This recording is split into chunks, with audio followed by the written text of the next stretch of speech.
Hello friends, मैं study with Meena Sharma से मीना शर्मा। जय माता दी।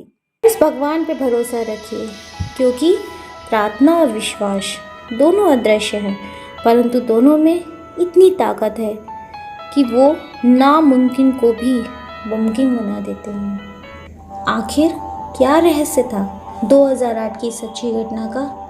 साल 2008 में यूनाइटेड स्टेट के टेक्सास शहर में रहने वाली 10 साल की बच्ची एना को एक लाइलाज बीमारी ने पकड़ लिया था। एना की फैमिली में उसकी माता पिता और उसकी 2 बहनें भी थीं। एना एक हंसती खेलती बच्ची थी, लेकिन एक दिन अचानक एना को उल्टी होने लगती है। ये देखकर एना की माँ क्रिस्टी एना को डॉक्टर के पास ले जाती है। एना को देखने के बाद डॉक्टर को कुछ भी उसमें एबनॉर्मल नहीं लगता और वो कुछ दवाइयाँ लिख देता है, लेकिन उससे कुछ फ़ायदा नहीं हुआ। 20 मार्च 2008 को एना आधी रात को उठ के अपने माता पिता को जगाती है और कहती है कि उसके पेट में बहुत दर्द हो रहा है।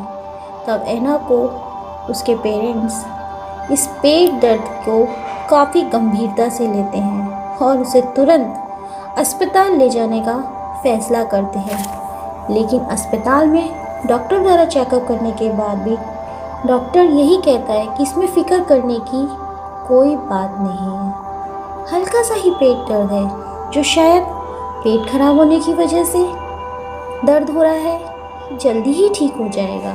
लेकिन एना की माँ क्रिस्टी इस बात से सहमत नहीं थी, इसलिए वो एना को लेकर बोस्टन चिल्ड्रन हॉस्पिटल में ले जाती है। वहाँ पर क्रिस्टी एक सीनियर डॉक्टर से मिलती है और वहाँ पर एना को डॉक्टर के पास ले जाती है। उस सीनियर डॉक्टर ने भी एना को चेकअप करने के बाद एना की माँ क्रिस्टी को बताया कि एना को एक ऐसी बीमारी है जिसके कारण एना को कुछ भी जो भी वो खाती है वो एना डाइजेस्ट नहीं कर पाती। डॉक्टर ने कहा जल्द से जल्द ट्रीटमेंट शुरू करना पड़ेगा, नहीं तो उसे बचाना मुश्किल हो जाएगा। और फिर उस हॉस्पिटल में एना का ट्रीटमेंट शुरू हो जाता है। बहुत दिनों तक ट्रीटमेंट चलने के बाद एना घर लौट कर आती है, लेकिन उसकी हालत में कोई सुधार नहीं हुआ था। उसकी तबीयत दिन पर दिन खराब होती जा रही थी। एना का पेट धीरे धीरे फूल कर बड़ा होता जा रहा था। कोई भी दवा काम नहीं कर रही थी। डॉक्टर ने भी जवाब दे दिया था कि एना अब बस कुछ दिनों की ही मेहमान है। ये जानने के बाद एना के माता पिता बिल्कुल टूट गए थे। एक दिन एना अपने माता पिता और बहनों के साथ एक जगह घूमने जाती है। वहाँ पर एक मैदान में एना अपनी बहनों के साथ एक जगह खेल रही थी। उस मैदान में एक बहुत बूढ़ा पुराना सूखा पेड़ था जो अंदर से पूरी तरह से खोखला था। एना खेल खेल में उस पेड़ पर चढ़ जाती है और अचानक उस खोखले पेड़ में गिर जाती है, जिसकी ऊंचाई लगभग 30 फीट थी। ये देखकर एना की बहनें अपने माता पिता के पास दौड़ती हुई जाती हैं और उन्हें सब कुछ बताती हैं। एना के पिता जब पेड़ पर ऊपर चढ़कर एना को पुकारते हैं तो पेड़ के अंदर से एना की कोई आवाज़ नहीं आती।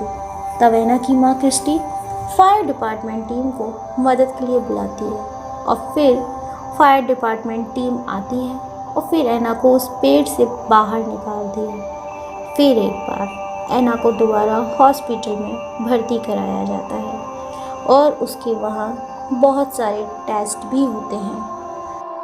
सारे चेकअप और टेस्ट करने के बाद डॉक्टर एना की माँ को बताता है कि एना अब सुरक्षित है, उसे कोई गहरी चोट नहीं लगी।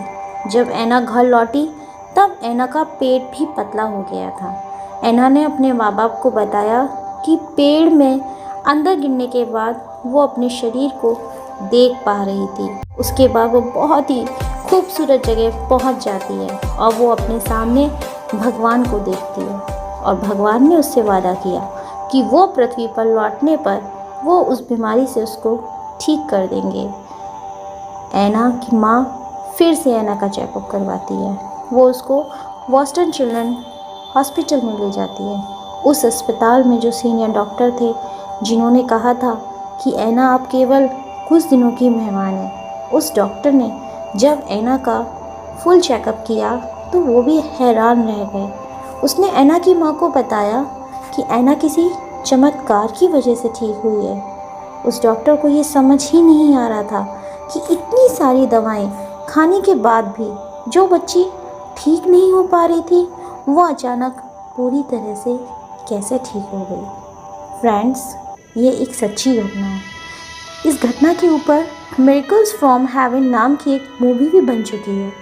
फ्रेंड्स, आपको क्या लगता है कि ऐना सिर्फ गिरने की वजह से ठीक हो गई थी या फिर उसने सच में भगवान को देखा था?